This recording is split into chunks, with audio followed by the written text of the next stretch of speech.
मन से सीधी और बातों से भोली। सौतेली माँ ने बहुत बुरा व्यवहार किया, लेकिन पति। माँ, क्यों तुम राधा को हमेशा बोलती रहती हो? मैं साफ साफ कह देता हूँ, अगर इस घर में किसी ने राधा को कुछ भी कहा तो मैं घर छोड़ दूंगा। अरे वाह बेटा वाह, यही दिन दिखाने के लिए तुझे इतना बड़ा किया। सोचा बहू आएगी तो आराम करूंगी, लेकिन बेटा है कि जोरू का गुलाम। अब क्या कहें। माँ, जो सोचना है सोचो, मुझे फर्क नहीं पड़ता। मैंने कोई लव मैरिज नहीं की है। आपने जिससे बोला मैंने शादी की, लेकिन अब मैं राधा को किसी भी परेशानी में नहीं देख सकता। हाँ हाँ, और मुझे देख सकते हो क्यों? अरे माँ, देखना तो मैं तुझे भी नहीं चाहता, लेकिन खुद सोच, राधा के आने से पहले तुम पूरा खाना बनाती थी, लेकिन अब जब से राधा आई है एक गिलास पानी भी खुद से नहीं लेती। अरे भाई, राधा भी तो मेरी ही उम्र की है। मैं आपके लिए बच्चा तो वो आपके लिए समझदार बहू। कैसे? उसे वक्त देना माँ। वो थक जाती है, रोती है, उसके पैर में दर्द होता है। आपको वो क्यों नहीं दिखता माँ? नहीं नहीं, ऐसा कुछ भी नहीं है। अरे वाह जी वाह, सारी तीली लगा दी। अब बोल रही है कि ना जी ना, कोई बात ना है। तीली? क्या बोल रही हैं आप सासू माँ? अरे राधा, तुम चिंता ना करो। माँ की आदत है हर बात पर ताने देने की। तुम कमरे में जाओ, मैं ग्रीन टी लेकर आ रहा हूँ। सास बेटे की हरकत से आग बबूली हो जाती है। बेटा, तूने आज प्रूव कर दिया कि बेटा कभी अपना नहीं होता। अरे जोरू के गुलाम, शर्म कर शर्म। तेरी माँ हूँ, सास नहीं जो खरी खोटी सुना रहा है कल की आई दुल्हन के आगे। अरे बहू बनना आसान ना है। बेटा, जो कि अपनी नई नवेली पत्नी पर जान छिड़कता था, माँ की बातों से गुस्सा हो जाता है। माँ, साफ साफ बात करो। तुम राधा को कभी कुछ नहीं कहोगी, इसके लिए मैं क्या कर सकता हूँ? कुछ नहीं कहूंगी? अरे बेटा, बावला हो गया है क्या?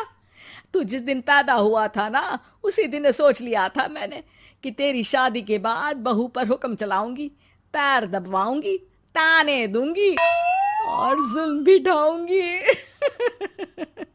बाप रे बाप! माँ, आप कैसे ऐसे सोच सकती हो? राधा छोटी है मुझसे भी, और उसके लिए ऐसी सोच? अरे बेटा, एक बेटी का बाप और माँ उससे बचपन से ही सहनशीलता सिखाते हैं, जिससे कि वो कुछ भी सुनने के लिए तैयार रहे। वो जैसे ईंट होती है ना, शुरू में जितना पकाओगे आगे जाकर उतनी ही मजबूत बनेगी और बुलंद इमारत बनाएगी, समझे? देखो माँ, मैं कोई मजदूर तो हूं नहीं, इंजीनियर हूं, वो भी बड़ी कंपनी में। चलो, लॉकडाउन के कारण मैं घर से काम कर रहा हूं, तो आज से मुझे ही अपनी बहू समझो, लेकिन राधा को कुछ भी कहने की जरूरत नहीं है। हाँ भाई हाँ, ठीक है भाई। तेरे मजनू बनने से मैं थोड़ी ना सास बनने की अपनी ख्वाहिशों का गला घोंट दूं, हैं? मुझे कोई ना कोई तो चाहिए ना हुक्म चलाने के लिए। अब तुम दोनों मिलकर डिसाइड कर लो बस। फिर क्या था, राधा का पति बन जाता है घर की सुबह सुबह। अरे कहाँ मर गया?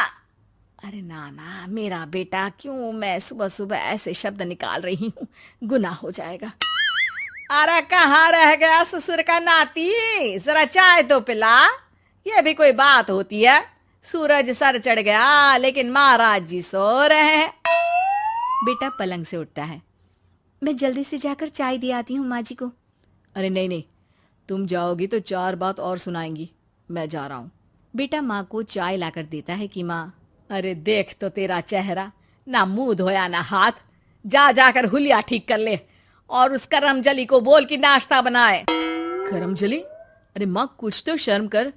देता हूं ना मैं तुझे नाश्ता, लेकिन तू राधा के लिए ऐसे गंदे शब्दों का इस्तेमाल नहीं करेगी। बहू की तारीफ बेटी के मुंह से सुनकर सास फिर गुस्सा हो जाती है। अरे जा जा जाकर नाश्ता लेकर आ। और हाँ, 15 मिनट में मैं नहा कर निकल रही हूँ। नाश्ता ना आया तो खाल उधेड़ दूंगी। फिर मन ही मन सोचती है, नहीं नहीं, ये तो मेरा ही बेटा है, खाल उखड़े उसके दुश्मन की। अब मतलब तेरी राधा की खाल, समझा ना? अरे यार, ये सब क्या है? नेचर की कॉल भी आ रही है और 15 मिनट में नाश्ता। भगवान, कैसी मुश्किल जिंदगी बनाई है आपने औरतों की। बेचारी कैसे जिएंगी? बेचारा बेटा किचन में जाता है जहाँ राधा आलू पूठी बनाकर उसका इंतजार कर रही होती है। आप मेरे लिए इतना कर रहे हैं तो क्या मैं आपके लिए इतना भी नहीं कर सकती? ये लीजिए, नाश्ता बना दिया है, दे आइए माँ जी को। अरे थैंक्स राधा, माँ नहाने गई है, मैं बस अभी आया। ये नाश्ता यहीं रख दो, मैं आकर दे दूंगा माँ को। थोड़ी देर में माँ की आवाज आती है। अरे कहाँ रह गए? 15 मिनट हो गई, नाश्ता कहाँ है? बेटा हाथ में वही आलू पूठी वाली थाली लेकर खड़ा हो जाता है माँ के सामने।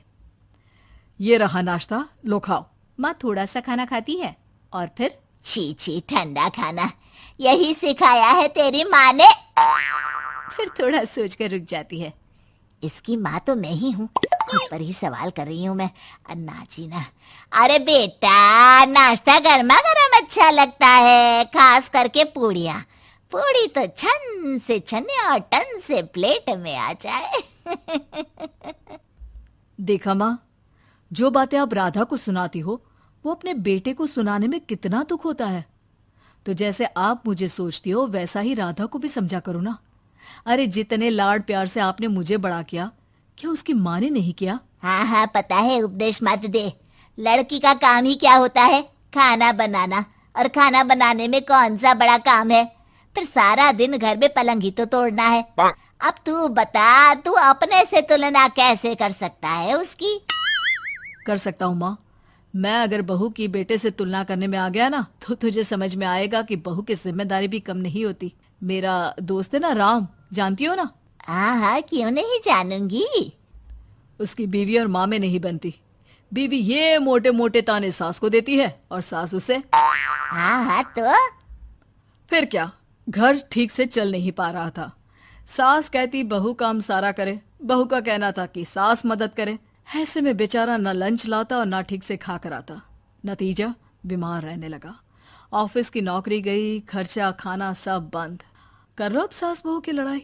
बेटा बीमार घर पर बैठा, पैसे की आमदनी नहीं, बहू भी कभी मायके कभी ससुराल। अब तो सुना है सास बहू की ही कमाई खा रही है, वो भी तानों के साथ। घर का भी सारा काम वही करती है। अरे बस कर बेटा, मुझे समझ में आ गया। तू तो बेटा ही रहे, बहू को अब बहू नहीं, मैं बेटी बना कर रखूंगी।